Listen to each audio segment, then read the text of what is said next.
안녕하세요. 빠른커피의 김성원입니다.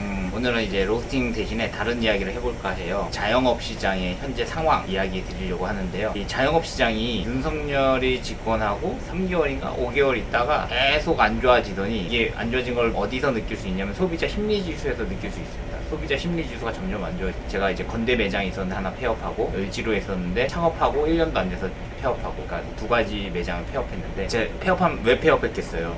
제조를 하고 원재료를 아낄 수 있는 조건임에도 불구하고 폐업을 했다는 거는 버틸 수가 없는 구조라는 겁니다. 오토로 돌려서는 카페 운영 수익이 안 나니까 이제 폐업을 하는 건데, 그래서 2개 매장을 폐업했고요. 현재 이제 남아있는 거 하나 있는데, 이것도 지금 위태위태해요. 제가 다른 데 취업을 했어요. 이게 매장 2개 접고 굉장히 힘들 때 다행히 제 주변에 이제 그 도움을, 저의 도움이 필요한 거겠죠. 그러니까 취업이 됐겠지만 저의 도움을 필요로 하는 곳이 있어서 취업을 하게 됐는데, 그 돈을 벌어다가 여기다 메꾸고 있는 거예요, 지금. 그러니까 여기도 힘들어요. 여기도 힘든데 그나마 사람을 많이 줄여놔가지고 그 전에 이제 버틸 수 있는 구조가 되었는데, 말 그대로 버티는 거지 이게 수익이 나는 건 아닙니다. 근데 이제 여기서 이제 졸업했던 친구들이 있거든요. 대표적으로 보면 제가 브랜드를 나중에 만들기 위해서 저는 이제 커피의 맛이 원재료에 있다고 보기 때문에 생두를 유통해야 된다고 보고 있어요, 기본적으로. 그래서 생두 거래소라고 해서 생두를 유통할 수 있는 시스템을 하나, 구조를 만들어 놓은 게 있어요. 근데 제가 모든 걸 다 할 수 없어서 제 사촌 동생한테 어찌됐든 제가 만들긴 했지만 위임해서 줬거든요. 어찌됐든 먹고 살 수 있는 구조가 나오면 그 안에 제가 나중에 돈을 벌어서 자금을 태워서 그걸 통해서 생두를 수입해가지고 유통시키면 되니까 이제 구조를 만들어 놨는데, 이게 본사가 여기서 시작했거든요. 여기서 시작하다 보니까 자꾸 뭐가 우편물이 날라오더라고요. 우편물이 날라오는 내용이 뭔가 이렇게 살펴보니까 이제 국세채나 뭐 지방세채나 이런 것들이 써있는, 체납된 거가 좀 있어가지고 날라오는 거 보니까 전화를 해보니까 이제 매출이 안 나와가지고 점점 까먹다가 이제 세금도 못 내는,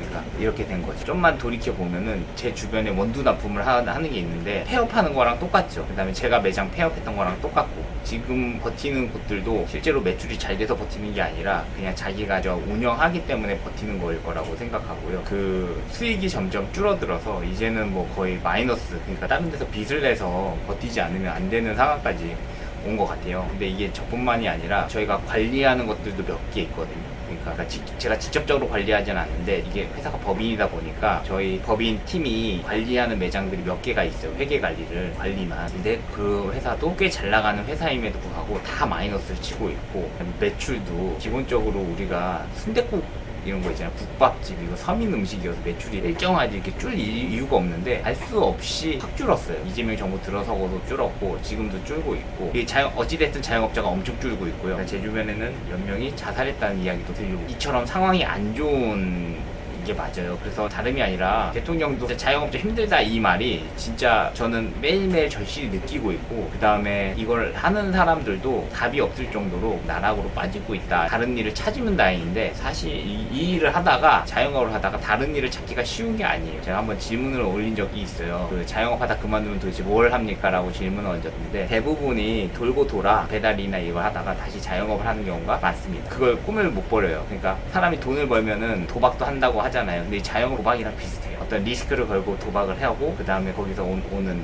쾌감이 있거든요. 그래서 자영업 시장이 좀 그런 건데, 우리가 그것을 뭐 막자 하자 뭐 이런 게 아니라 이제는 그런 희망조차 없는 게 됐다, 이렇게 보시면 좋을 것 같습니다. 그래서 25만원씩, 그러니까 처음에 10만원 주겠지만 이게 굉장히 자영업자에게는 큰 도움이 되지 않을까 이런 생각을 하고요. 이거를 소상공인들이 혜택을 얻었으면 하는 것 중 하나가 뭐냐면, 커피를 보면은 수 있잖아요. 스타벅스나 썬플레이스나 이렇게 큰 대형 프랜차이즈, 메가 이런 데는 온라인에 카카오톡 선물하기로 쿠폰이 있어요. 커피를 선물해 줄 수가 있어요, 쿠폰으로. 그것도 돈이잖아요. 화폐고 토큰이고. 근데 이 자영업자들은 매장이 하나다 보니까 더 힘든 거 아닌가, 현재 시스템 안에서 저는 생각을 하고요. 이게 일시적으로 마중물이 되겠지만 돌고 돌아 결국엔 산업 전반적으로 도움이 됐으면 합니다. 맛집을 대부분 보면은 관광지나 기분 좋은 명품거리나 뭐 이런 곳에서 맛들이 이루어지는 거지, 성수동이나 커피 재료만 놓고 본다면은 실제로는 사람들은 맛에 큰 관심이 없습니다. 저도 이런 영상을 찍지만 구독자가 안 늘잖아요. 사실은 보면은 소수 매니아들만 관심이 있는지 이 브랜드나 이런 걸 만들어 갈 때는 전혀 다른 전략을 쓰긴 써야 돼. 제가 뭐 지금 잠시 멈췄지만 그런 전략을 언젠간 쓰려고 강남이라는 이 공간에 일부러 공장을 옮겨서 온 것도 있거든요. 언젠가는 이 브랜드 전략을 쓰겠지만 생두도 유통하는 브랜드 전략 중 일부예요. 그런 걸 하고는 있지만 그 실제 커피 맛과 관련돼 가지고 실제 소비자들은 관심이 없습니다. 그리고 이 시장은 뭐냐면 가격 경쟁으로만 치우치고, 그러니까 싼 게 많이 팔리는 어떤 그런 현상인데, 제가 뭐 영상을 찍긴 하지만 결국 최종적으로 보는 건 가격이에요. 가격이 얼마나 저렴한가. 근데 이것도 제가 로스팅을 직접 하고 인건비를 줄여가면서 어떻게 만들어 보려고 하니까 이렇게 되는 거지, 만약에 직원 넣고 했으면은 더 비싸게 팔아야 될 수도 있습니다.